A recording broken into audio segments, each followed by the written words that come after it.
첫 번째 최강 인터뷰입니다. 다스 자금 횡령, 뇌물 혐의 등으로 기소된 이명박 전 대통령이 1심에서 징역 15년을 선고받았습니다. 이 전 대통령이 항소 여부를 고심하고 있고요. 검찰은 항소할 입장을 또 밝혔습니다. 2심 재판은 아마도 진행될 것으로 보이는데요. 한국당을 제외한 여야는 모두 사필귀장이라며 한 목소리를 냈습니다. 관련 소식 더불어민주당 박범계 의원과 말씀 나눠보겠습니다. 의원님 안녕하십니까? 네, 반갑습니다. 안녕하세요.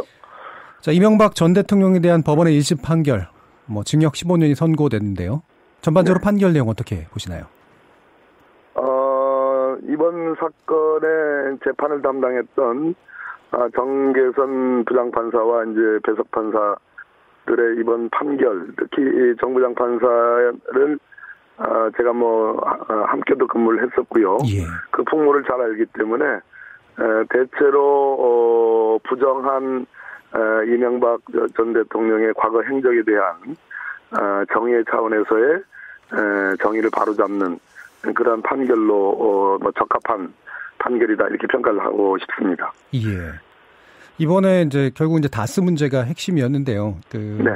법원에서는 피고인이 다스의 실소유자고 비자금 조성을 지시했다는 사실이 넉넉히 인정된다라는 좀 이례적인 워딩을 써가면서 판시를 했는데 이 배경 뭐라고 보시나요? 넉넉히 인정한다라는 그런 표현은 왕왕 쓰는 예. 그 표현입니다. 예. 대체로 법원의 판결들은 직접적인 증거가 있는 경우에 넉넉히 인정한다 이렇게 쓰기도 하고요. 간접 증거를 종합해서 대충 범죄 요건 사실이 이렇게 인정이 된다 할 때는 잘 쓰지 않는 표현인데요. 예. 아무래도 김백준 전 청와대 총무비서관의 진술 등이 너무 분명하고 여러 정황들을 다 합쳐놓고 보면 이것은 누가 봐도 뇌물과 여러 다스 소유 관계를 인정할 수 있다라는 말 그대로 이명박 전 대통령으로서는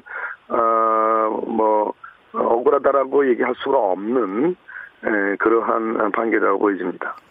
예, 그 판결이 나오자마자 이제 대부분의 언론들은 결국은 다스의 실소유주다라는 판결이다라고 보고 있는데 또 일부 언론에서는 무리한 판결이다라는 얘기도 있는데 그게 근거가 좀 있다고 보시나요? 일부 언론이 그 주식의 명의관계, 예. 주주 명부에 등재되어 있는 그것을 근거로 두고 있는데 그것은 이제 앞뒤를 잘 모르고 하는 겁니다. 예. 법원은 부동산에 있어서는 등기고요. 주식은 주주 명부인데요. 그러한 명의와 관계없이 실제의 소유자가 누구냐라는 것에 관해서는 여러 가지 증거들을 종합해서 실소유자가 명의와 관계없이 이 사람이다라고 하는 판결들을 수없이 해왔습니다. 예. 따라서 주주 명부 때문에 민사소송으로 가면은 이명박 전 대통령의 소유관계가 인정이 안 될 수도 있다라는 이 판결은 거꾸로 된 판결입니다. 무슨 얘기냐면 이번 형사 판결이 민사 판결에도 영향을 미쳐가지고 다스 소유는 이명박 전 대통령 소유고 그렇기 때문에 주주 명부도 그것에 기초해가지고 바뀌어질 수가 있는 거기 때문에 선우를 잘못 해석하는 일부 언론들의 해석이 있었습니다. 예, 겉으로 드러난 그러니까 소유관계 문제는 사실 이번 판결이 외려 이후의 판결에 영향을 미친다는 그런 말씀이시죠? 그렇습니다. 예. 자, 근데 국정원 특활비 수수 혐의는 무죄로 나왔는데 이건 또 어떻게 봐야 되나요? 특수활동비라는 게 이제 지금 기재부 예산 집행 지침 같은 것을 보면 수사나 정보 또는 이에 준하는 이제 국가작용에 대해서 쓰여지는 거고 증빙이 필요 없는 겁니다. 그렇죠. 대체로 대통령들이 에게 이제 특활비가 있고 또 수사를 하는 수사 정보를 다루는 국정원이나 검찰 요즘에는 법원, 국회에서 다 특활비를 주는데요. 특활비에 주어지는 그 성격상 아마 굉장히 넓게 해석을 해가지고 법원에서는 소위 우리가 시체말로 얘기하면 좀 짜게 보는 짜게 해석을 한 그러한 판결 같은데 저로서는 특활비의 향후에 그 국민 여론이 좀 굉장히 투명하게 집행이 돼야 된다라는 그런 여론과는 배치되는 판결로 보여집니다. 예. 검찰 같은 경우에는 항소 뜻을 즉각 밝혔는데, 네네네. 예, 이번에 아마 특활비 문제도 들어갔을지는 모르겠습니다만 핵심은 직권남용 뇌물 혐의에 대한 무죄 판단이 될 것 같은데요. 이게 앞으로 만약에 항소가 진행되면 쟁점이 되긴 하겠죠?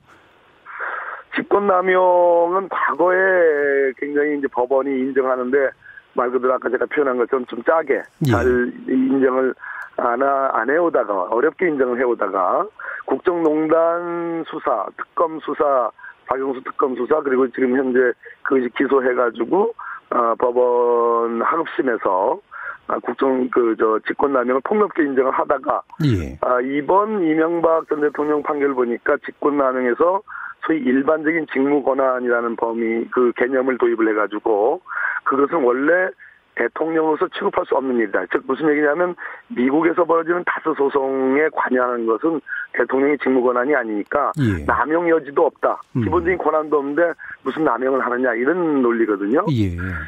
제가 보기에는 법원의 해석이 정계성 부장판사의 성향이나 이렇게 놓고 볼 때 전반적으로 법원 판사들의 해석이 직권남용을 좀 좁게 해석하는 쪽으로 가는 거 아닌가라는 우려가 있긴 있습니다. 아무래도 그 부분이 이제 계속해서 좀 주목되는데요. 그 관련해서 김기춘 전 비서실장이나 최경환 전 장관 같은 경우도 이 직권남용에 관련된 부분들에 대해서 다 이제 무죄 판결이 나온 셈인데, 그렇죠? 이게 이제 사법농단 의혹 수사가 이제 막 이제 진행되고 이제 결국 재판으로도 갈 것 같은데 이 부분에도 꽤 영향을 미치지 않을까 싶은 우려가 있거든요. 오비락격이긴 한데요. 양승태 전 대법원장 등등 그 법원 행정처장들 또 임정원 전 차장 지금 수사가 한참 진행되고 있는데 제가 사실 우려하고 있는 대목들입니다. 수사 엄정하게 해야 되고 결국은 특검으로 가서 저는 이 사법농단 진상규명이 이루어져야 되는데 결국은 사법농단의 대상은 법원, 과거 법원이었잖아요. 또 현직 판사들도 있고요. 그런데 그것을 수사해서 기소를 하면 그 법원이 또 판단을 하는 문제가 있죠. 그렇죠.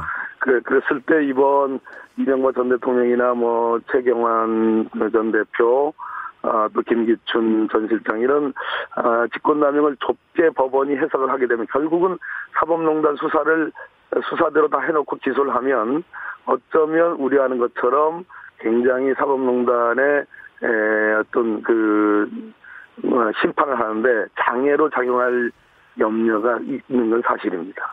그래서 그 부분에 대한 이제 우려들이 계속 나오고 오비락이라고 아까 표현을 하셨습니다만 이게 결국은 이제 재판부에 대한 재판을 봐주기 위한 어떤 사전 조치가 아니냐라는 그런 지적까지 나오는데 이게 박 전 대통령이라든가 기타의 국정농단 사태도 영향을 미칠 가능성이 있을까요? 그렇기 때문에 영향을 미칠 수 있다고 저는 법원의 판사님들이 좀 불쾌하실는지 모르겠으나 그렇기 때문에 결국은 자기의 부정 물론 향후에 이제 그 재판을 담당할 재판부가 사법농단에 관여했다는 건 아니지만요. 법원이 지금 사법농단에 지금 대상이 되고 있고 그 대상이 되는 법원이 그 재판을 담당하게 되면 국민들 입장에서는 공정성에 의심을 가질 수 있으니까 그래서 특별재판부 얘기가 나오는 거고요. 그래서 저는 특검을 통한 특별재판부, 특별영장판사 이런 것을 통해서 아주 투명하게 진상이 규명되고 심판을 받아야 된다 이런 입장입니다. 자, 그러면 다른 한편 이제 이명박 전 대통령은 이제 모습을 안 보였고 또 결과에 대해서 상상했던 여러 상황 중 가장 나쁜 결과가 나왔다라는 그런 말한 것으로 알려졌는데 항소 여부에 대해서 어떻게 보십니까? 이명박 전 대통령이 무죄 혹은 상당 부분 무죄를 기대하지는 못했을 겁니다. 정상적인 저는 사리 판단을 갖고 있다면요. 법원의 판결에서 넉넉히 인정된다. 그거만큼 정말 명징한 판단이 어디 있겠습니까? 그런 점에서 저는 이명박 전 대통령의 정치적 수사라고 보고요. 항소는 하긴 할 겁니다. 여러 변수들을 고려하는 차원에서라도 항소를 하든 안 하든 검찰이 항소한다니까 이제 항소심으로 가게 돼 있습니다. 그러나 재판의 본질적인 측면이 바뀔 가능성은 없다고 보입니다. 이게 아무래도 이제 법리적으로 뭐라고 얘기를 하지 못하는 상태에서 결국은 정치보복에 관련된 얘기들이 나오는데 이 전 대통령 측에서도 이제 결국 이 얘기를 했고 그다음에 홍준표 전 대표도 정치보복의 악순환이라는 표현을 썼어요. 전반적으로 어떻게 보시나요? 굉장히 화가 나는 표현인데요. 마치 고기도 먹어본 사람이 고기를 잘 먹는다는 표현 같은 느낌인데요. 과거 노무현 대통령이 임기를 마치고 봉화마을 내려가 있었을 이후에 이루어졌던 소위 이 정치 보복적 수사와 끝내는 비극적 어떤 운명 이런 것을 감안을 해볼 때 어떠한 경우에도 이명박 전 대통령이나 그 주위에 있던 분들이 정치 보복이라는 표현을 써서는 저는 안 된다고 생각합니다. 그건 후한무치입니다. 예. 또 이제 또 한 가지 또 논점이 이 재벌 총수에 관련된 건데. 네네네. 이 부분은 사실은 이제 그 되게 다른 이제 뭐 예상과는 좀 다른 이제 그런 판결이 나왔고 집행유예가 이제 결국 선고돼서 재벌 총수는 불패가 아니냐 뭐 이런 식의 논의들이 나오는데 어떻게 보시나요? 그렇네요. 그렇다 보여집니다. 롯데 신동빈 회장 그 뭐 70억 뇌물이고 그거는 딱 롯데의 지주회사 격인 호텔 롯데 면세점 관련된 건데요. 면세점 연장 허가가 됐고요. 예. 그것은 호텔 롯데 호텔의 상장과 관련된 매우 이해관계가 큰 것임에도 불구하고 마치 이명박 전 대통령의 피해자인 것처럼 강요를 받은 피해자적인 어떤 뇌물 공여로 이렇게 봤는데 글쎄요.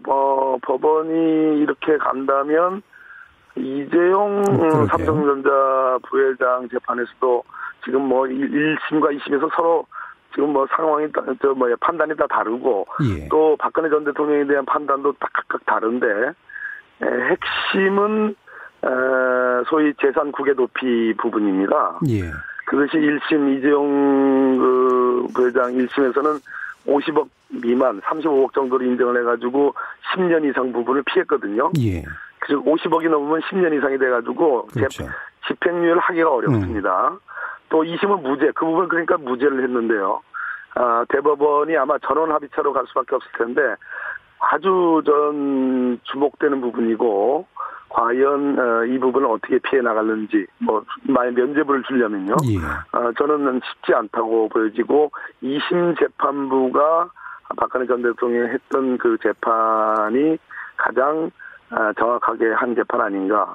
예. 아무튼 그러나 그렇다 하더라도 뭐 이번 신동빈 회장 집행유예 하는 거 보니까 법원이 뭐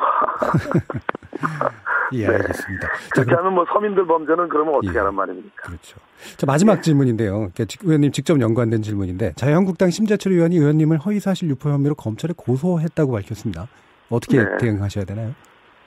뭐 대응을 하고 자시고도 없고요. 예, 저는 이 사건은 너무나 그러니까 공직자 국회의원도 공직자 아니겠습니까? 예. 공직자가 일반 뭐 사인들이 소위 해킹하는 거하고는 차원이 다른 문제라고 좀 보여지는데요. 예.